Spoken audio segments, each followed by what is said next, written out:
Assalamualaikum warahmatullahi wabarakatuh. Kami dari kelompok 3 akan mempresentasikan hasil dari kelompok kami yang berjudul E-Business Sistem Pendukung Keputusan. Saya adalah Puspitasari NIM 069 bersama rekan-rekan saya. Saya Alfia Firma Octavia NIM 014. Saya Isa Media NIM 052. Saya Arista Prilianti NIM 012. Di sini ada beberapa pembahasan. Yang pertama ada pengertian sistem pendukung keputusan, yang kedua ada jenis-jenis sistem pendukung keputusan, yang ketiga ada tujuan dari sistem pendukung keputusan, yang keempat ada komponen sistem pendukung keputusan, dan yang kelima ada proses-proses dari sistem pendukung keputusan. Apa sih sistem pendukung keputusan itu? Sebelum kita lanjut di pembahasan mengenai sistem pendukung keputusan, saya akan menjelaskan sedikit tentang apa itu sistem dan apa itu keputusan. Untuk sistem sendiri, ini ada menurut dari Wikipedia. Sistem berasal dari bahasa Latin dan bahasa Yunani.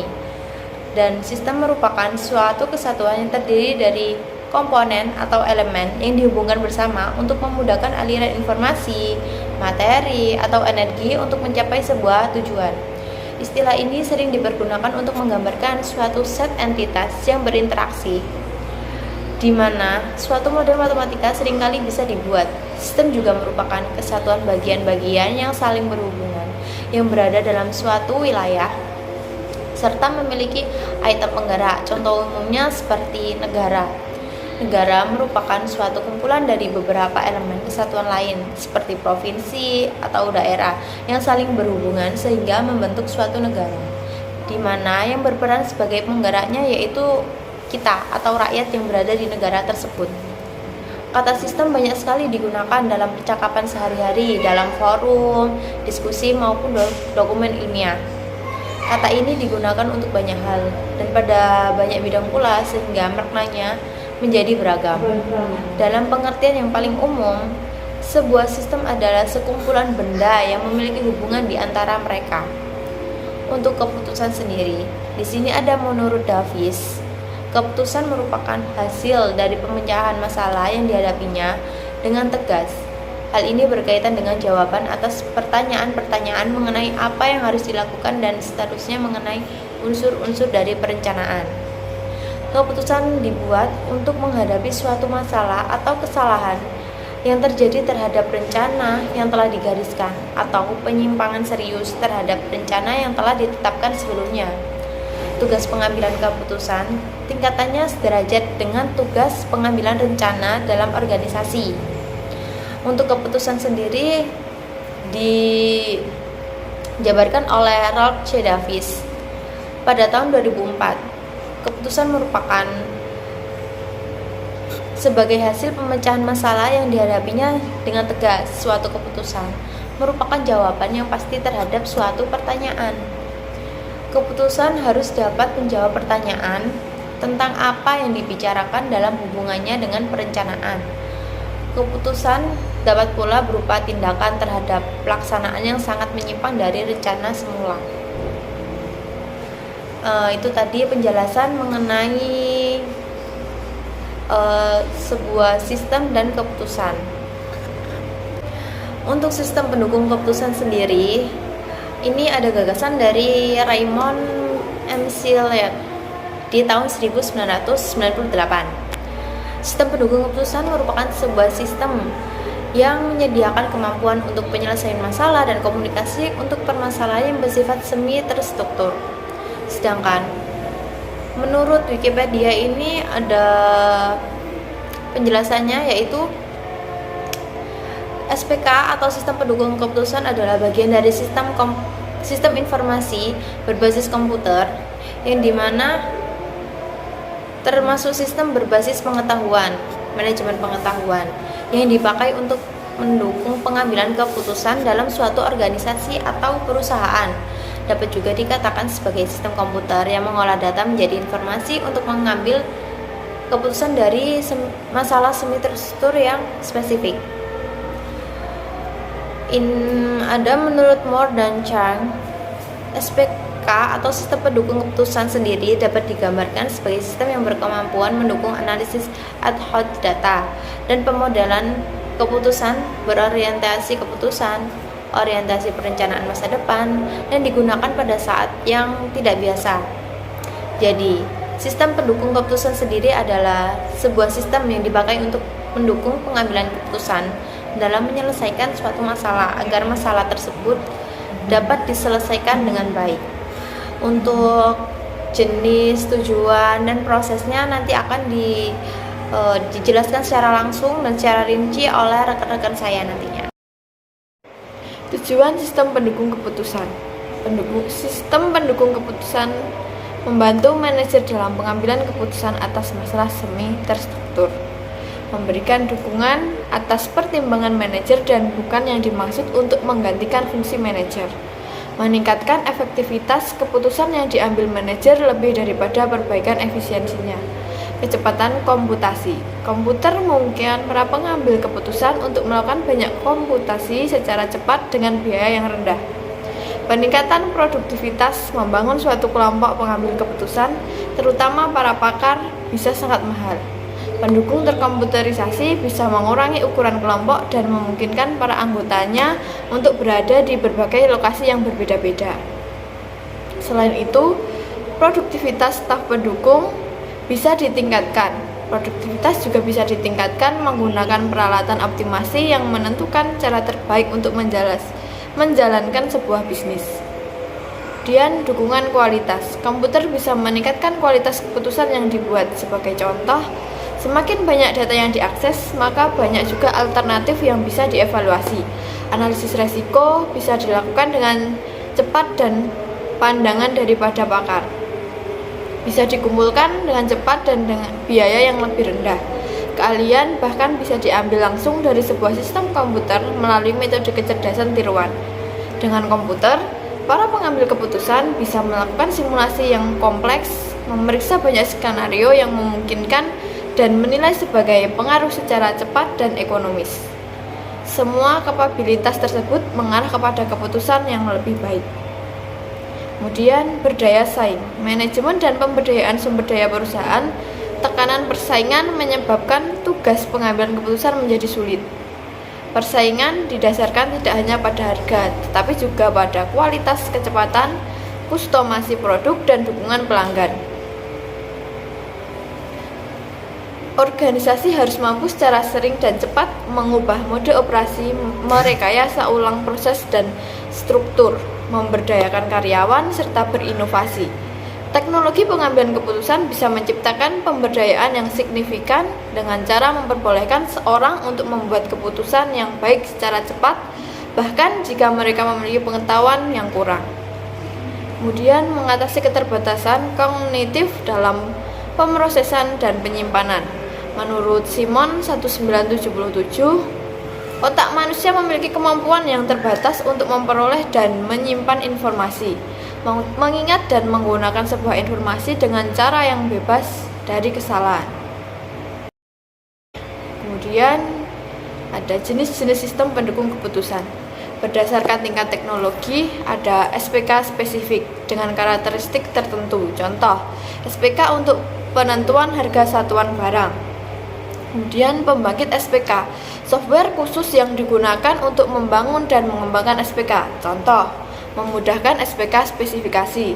Kemudian ada perlengkapan SPK, software dan hardware yang mendukung pembangun SPK spesifik dan pembangkit SPK. Contohnya, Microsoft Visual Basic 6.0.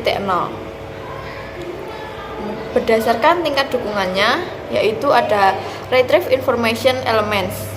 Inilah dukungan yang terendah yang bisa diberikan oleh DSS, yakni berupa akses selektif terhadap informasi. Kemudian analis entry file.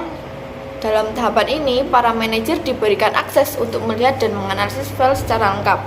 Kemudian ada prepare reports from multiple file. Dukungan seperti ini cenderung dibutuhkan mengingat para manajer berhubungan dengan banyak aktivitas dalam satu momen tertentu. Kemudian ada estimate decision consequence. Dalam tahapan ini, manajer dimungkinkan untuk melihat dampak dari setiap keputusan yang mungkin diambil. Kemudian proposed decision.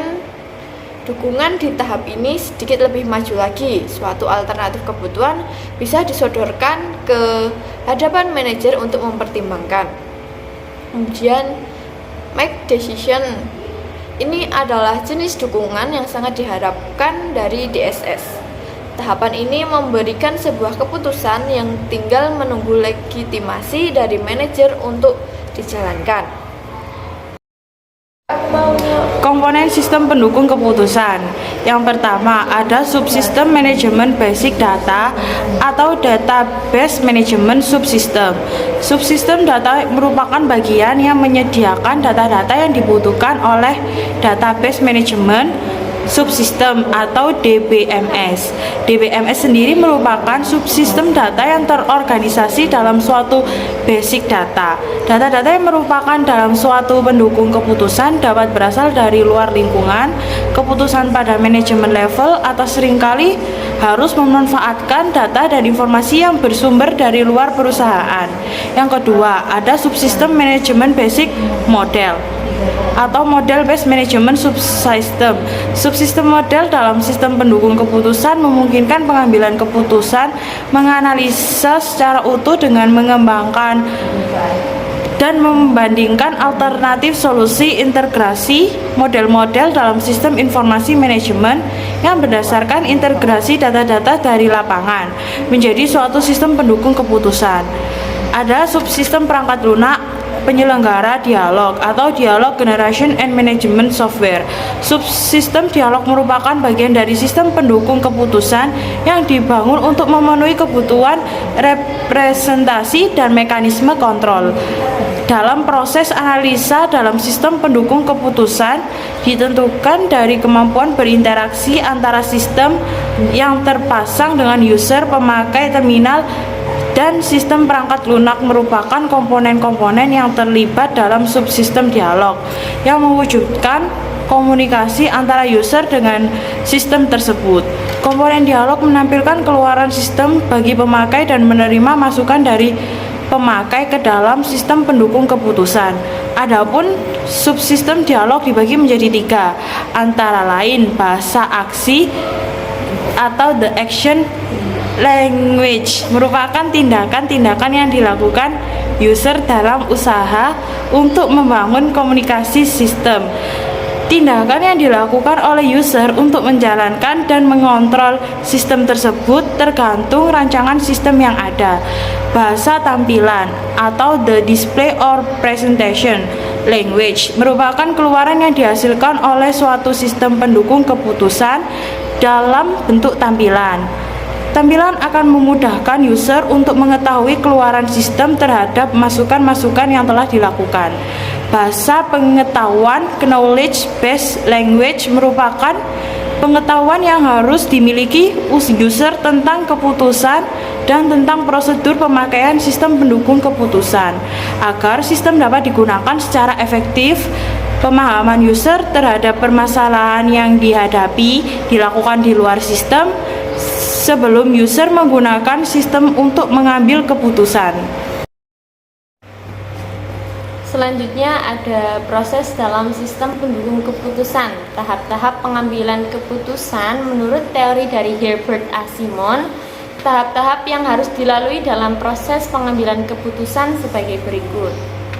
Ada tahap pemahaman atau intelligent pitch. Tahap ini merupakan proses penelusuran dari pendeteksian dari lingkup problematika dalam proses pengenalan masalah. Data masuk diperoleh, diproses, dan diuji dalam rangka mengidentifikasi masalah.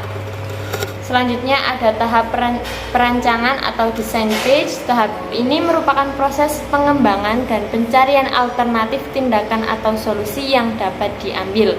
Hal tersebut merupakan representasi kejadian nyata yang disederhanakan sehingga diperlukan proses validasi dan verifikasi untuk mengetahui keakuratan model dalam meneliti masalah yang ada. Selanjutnya ada tahap pemilihan atau choice phase. Tahap ini dilakukan pemilihan terhadap berbagai alternatif solusi yang dimunculkan pada tahap perencanaan atau dengan memperhatikan kriteria-kriteria berdasarkan tujuan yang akan dicapai.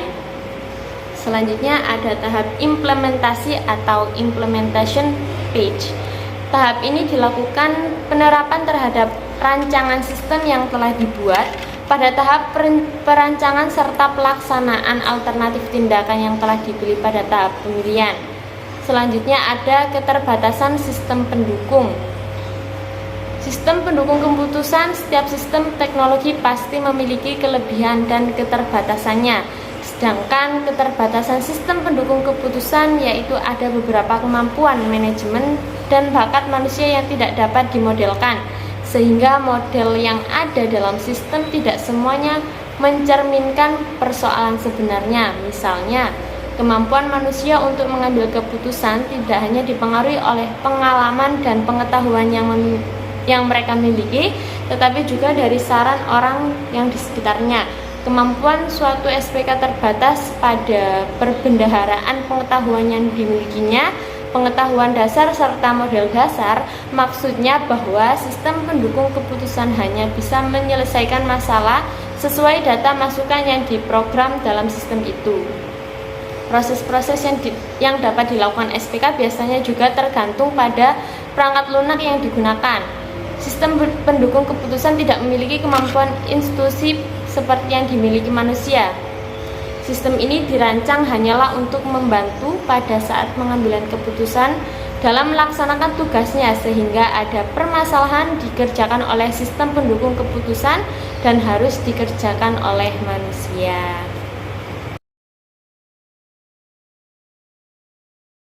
Untuk lebih jelasnya di gambar ini, mulai dari simplification atau penyederhanaan realita, keadaan disederhanakan, kemudian ada asumsi. Asumsi sendiri artinya anggapan, kemudian masuk pada tahapan intelligent phase. Pada tahapan ini ada namanya organisasi objection atau tujuan organisasi, kemudian ada search and scanning procedure. Ini adalah prosedur dari pemindaian, kemudian ada data collection, artinya pengumpulan data, lalu masuk pada problem identification, mengidentifikasi masalah, kemudian masuk pada problem classification, mengklasifikasikan masalah, kemudian ada juga problem statement. Problem statement sendiri adalah pernyataan dari masalah. Dari tahap pertama ini kemudian masuk ke tahap kedua, yaitu fase desain atau design phase. Pada design phase ini ada formulate a model atau merumuskan model, kemudian set criteria for choice, menetapkan kriteria untuk pilihan selanjutnya, kemudian ada search for alternative atau mencari alternatif, kemudian juga ada predict and measure outcome atau memprediksi dan mengukur hasil. Kemudian di tahap ketiga, masuk pada tahap ketiga ada choice phase. Di choice phase sendiri ada solution of the model atau solusi untuk model, kemudian ada sensitivity analysis atau analisis intensitas, kemudian ada selection of best good alternatif. Di sini adalah pemilihan alternatif yang terbaik, kemudian ada plan for implementasi, action, rencana implementasi pada aksi. Kemudian ada design of control system atau desain sistem kontrol. Terus setelah itu nanti ada implementasi of solution. Nah, kalau tidak diimplementasi, ya nantinya prosesnya akan gagal atau mungkin kembali ke tahap sebelumnya. Mungkin itu adalah gambaran tentang penjelasan yang saya jelaskan. Nah, nanti kalau berhasil, proses pengambilan keputusannya, kategorinya adalah sukses dalam pengambilan keputusan tersebut.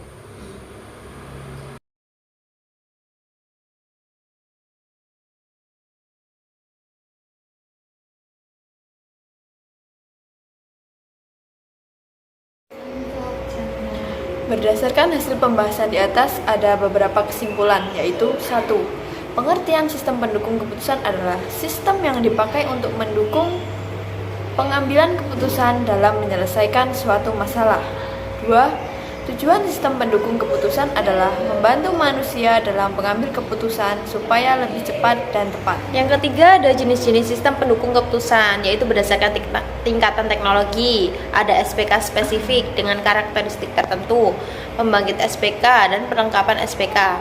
Berdasarkan tingkat dukungannya, ada retrieve information elements, analyze enter file, prepare reports from multiple files, estimate decision consequence, dan propose decision dan make decision.